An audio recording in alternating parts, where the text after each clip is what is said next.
দুই ধরনের ইনজেকশন হয়, মানে কি পরিমাপ করলাম দুই ধরনের, অন্য কিছু না, মানে এমএল। একটা হয় 0.5 ml, মানে টেডভ্যাক tetanus half ml, half ml। এই হাফ ml, 1 ml আর 2 ml, এইটা হবে ডেল্টয়েড পেশিতে। ডেল্টয়েড পেশি বলছে এটাকে, ঠিক আছে, যেটা বলছে ডেল্টয়েড পেশি ইনজেকশন।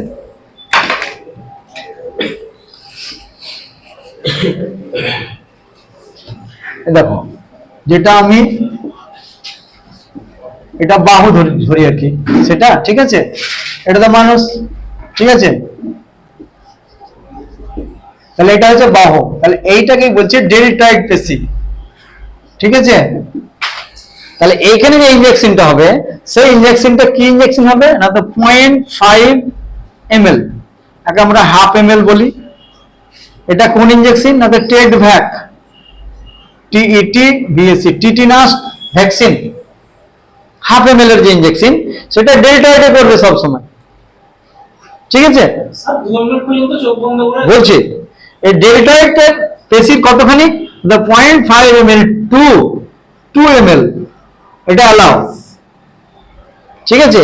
আর একটা ইনজেকশন হয়, এটা হলো ক্লিয়ার, ডেল্টয়েড স্যার, ডেল্টয়েড পেশি বলছে এটাকে, ইনজেকশন ওটা ডেল্টয়েড পেশি, এই পেশিটার নাম ডেল্টয়েড। এটা তাহলে অ্যানাটমি ফিজিওলজি করে দিলাম তোমাদের, ফিজিওলজি, ঠিক আছে, ডেল্টয়েড হবে তো, সব করে দিলাম। এইখানে কত ml ইনজেকশন তুমি কিভাবে করবে, এটা আইএম, কিন্তু আইএম মানে ইন্ট্রামাসকুলার, ইন্ট্রামাসকুলার হলো intramuscular 0.5 ml to 2 ml injection আমরা কোথায় করব, বাহুতে করতে পারবো, হলো। এবারে এসো, স্যার ডেল্টয়েডে 0.5 থেকে 2 ml, ডেল্টয়েড জায়গাটার নাম, পেশিটার নাম, হ্যাঁ, বাহুতে, হলো। এবারে হচ্ছে গ্লুটিয়াল,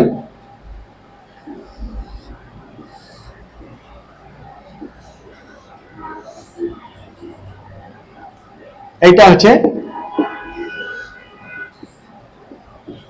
হচ্ছে তোমার পাছা, এটাকে বলছে কি পেশি, এটা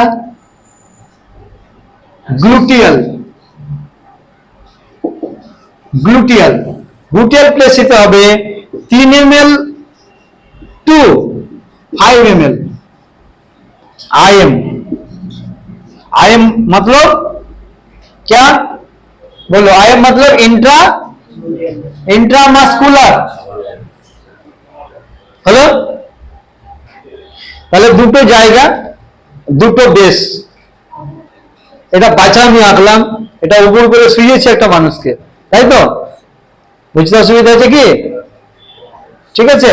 তাহলে এইখানে আমি যেটা দিচ্ছি, এটা হচ্ছে গ্লুটিয়াল পেশি, গ্লুটিয়াল মাসেল, ঠিক আছে।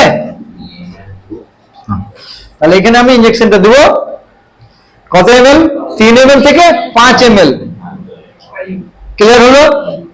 देखो আজকে সকালে কি আমাকে ফোন করেছিল,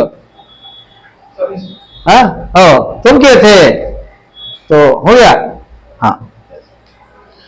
তো এটা বুঝতে হবে, এটা নোট করে নাও, ভুল করবে না কখনো, ভুল করে 3 ml বা 5 ml ইনজেকশন হাতে করবে না। আর এয়ার বাবল বার করতে হবে, সেটা তো করতেই হবে, কিভাবে করবে প্র্যাকটিক্যাল একদিন দেখিয়ে দেবো, ইনজেকশন করা, সামনের দিনে ইনজেকশন নেওয়ার জন্য রেডি থাকো, ঠিক আছে। ভিটামিন ইনজেকশন দেওয়া হবে, অন্য ইনজেকশন তো করা যাবে না, ঠিক আছে, হ্যালো। আইএম মানে ইন্ট্রামাসকুলার, ওই মাসলটাকে বলা হচ্ছে ইন্ট্রামাসকুলার, এটা একটা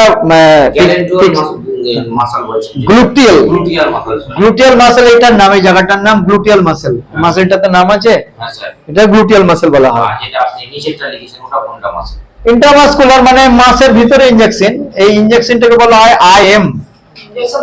ইনজেকশন দুরকম হয়, আরো হয় আইএম, ইনজেকশনের গায়ে লেখা থাকবে, সেটা আইভি করা যাবে না, আর আইভি মানে intravenous,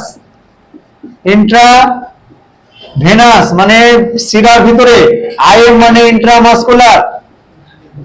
intramuscular, I C, I Q আছে একটা, ইন্ট্রাকার্টিলেজ, ঠিক আছে? এটা পরে শিখবে, আগে আইএম আর আইভিটা শিখো। স্পাইনাল কর্ড ইনজেকশন হয়, হাঁটুর মিডলে হয়, জয়েন্টের মিডলে হয় না, কার্টিলেজ। আইএম মানে ইন্ট্রামাসকুলার ইনজেকশন আইভিতে করলে রোগী মরে যাবে। এর যে মেকানিজম সেটা সম্পূর্ণ আলাদা। আইভির মেকানিজম আইএম এ চলবে, কিন্তু আইএম এর মেকানিজম আইভিতে চলবে না। চামড়ার নয়, ওটা সাবকিউটেনিয়াস, ওটা হচ্ছে চামড়ার নিচে যেটা, সেটাকে বলা হয় সাবকিউটেনিয়াস, ঠিক আছে? এস কিউ, সাবকিউটেনিয়াস, চামড়ার নিচে, ঠিক আছে? ওটা শুধুমাত্র কিছু ইনজেকশন আছে যেগুলো কিডনির ইনজেকশন, আর কিছু আছে স্কিন টেস্ট করার জন্য। পেনিসিলিন ইনজেকশন টেস্ট করার জন্য 0.5 দিয়ে টেস্ট করতে হয় অ্যালার্জি আছে কিনা, এটিএস। আফটার স্কিন টেস্ট যে ইনজেকশন গুলো করতে হয় সেটাকে সাবকিউটেনিয়াস ইনজেকশন করতে হয়, এটা হচ্ছে চামড়ার নিচে, ঠিক আছে? তাহলে আইএম আর আইভি তোমাদের কমন, আর সাবকিউটেনিয়াস কোনটা অ্যাঙ্গেল পরে দেখাবো, আমি যেদিন ইনজেকশন করাবো সেদিন। এখন এখানে না করে এইটাকে বুঝো, আইএম মানে ইন্ট্রামাসকুলার, মানে এটা মাসেই দিতে হবে, আর আইভি মানে ইন্ট্রাভেনাস, ভেনেই দিতে হবে। এই ভেনেরটা আইএম এ করলে কোনো অসুবিধা নাই, এটা মাথায় রাখতে হবে। যদি ভেনেরটা তুমি আইএম এ করবে অসুবিধা নাই, কিন্তু আইএম এরটা যদি ভেনে করে যায় তাহলে সমস্যা আছে। আবার একটা ইনজেকশন হয় আইএমও হয় আর আইভিও হয়, আইএম আইভি দুই হয়। অনেক ইনজেকশন লেখা থাকে দেখবা, for IM injection only, for IV injection only, তাহলে কিন্তু করা যাবে না। আর আইএম অর আইভি যে কোনো জায়গায় করতে পারো। তাহলে ইনজেকশনের গাইডলাইন ইনজেকশনের উপরে লেখা থাকে, তাহলে সেখানে পড়ে তুমি ইনজেকশনটা করবে। তারপর হচ্ছে লেবেল পড়ে করো, কি বলে লেবেলটা পড়ে করো, বুঝতে পারলাম? হ্যাঁ, লেবেলটা না পড়ে করবে না। লেবেলে কি লেখা আছে দেখো, ইনস্ট্রাকশন লেখা থাকবে ইনজেকশনের গায়ে, নাহলে তুমি তো জানোই, অন্তত লেখাও থাকবে। তাহলে আইএম আইভি ক্লিয়ার হলো। আইএম আমি কত এমএল পর্যন্ত অ্যালাউ, আইএম এ এই ডেল্টয়েডে দুটোই আইএম, এখানে আইএম এটা আইএম, দুটোর মধ্যে পার্থক্য যে হাফ থেকে 2 ml পর্যন্ত আমি বাহুতে দেবো, আর 3 থেকে 5 ml পর্যন্ত আমি পাছাতে দেবো, বাস দুটো হলো জায়গা। ডেল্টয়েড এই পেশিটার বলা হয় ডেল্টয়েড, এই পেশিটা হলো গ্লুটিয়াল।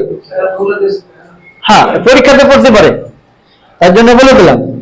আর আইএম না আইভি ইনজেকশন করছে সেটা ধ্যান রাখতে হবে ইনজেকশন করার সময়। যদি আইএম হয় আইএম এ করতে হবে, অনলি আইএম ইনজেক্ট অনলি লেখা থাকবে।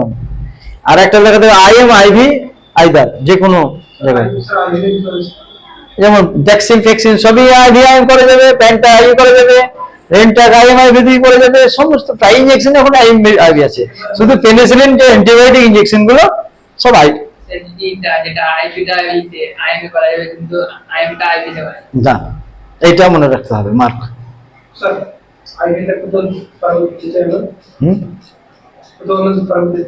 ও তো 10 ml 20 ml 50 ml সমস্যা নাই কিছু। আইএম তো 100 ml পর্যন্ত সেলাইন রিঙ্গাল ল্যাকটেট ঝুলিয়ে দেয়, কেন মেট্রোজেল ইনজেকশন, প্যারাসিটামল ইনজেকশন ঝুলিয়ে দেয় না। 1000 ml চলবে, 10,000 ml চলবে, সমস্যা কি আছে? আইভি তো এটা ও কিছু দেখার দরকার নেই, ও সব ঢুকে যাবে, কোনো সমস্যা নাই। আইভি কোনো লিমিট নয়, যত খুশি দিতে পারো, এইখানকার লিমিট আছে। এটা যদি 10 ml হয়ে যায় ইনজেকশন আইএম, তাহলে 2 পাঁচাতে 5 ml করে দেবে।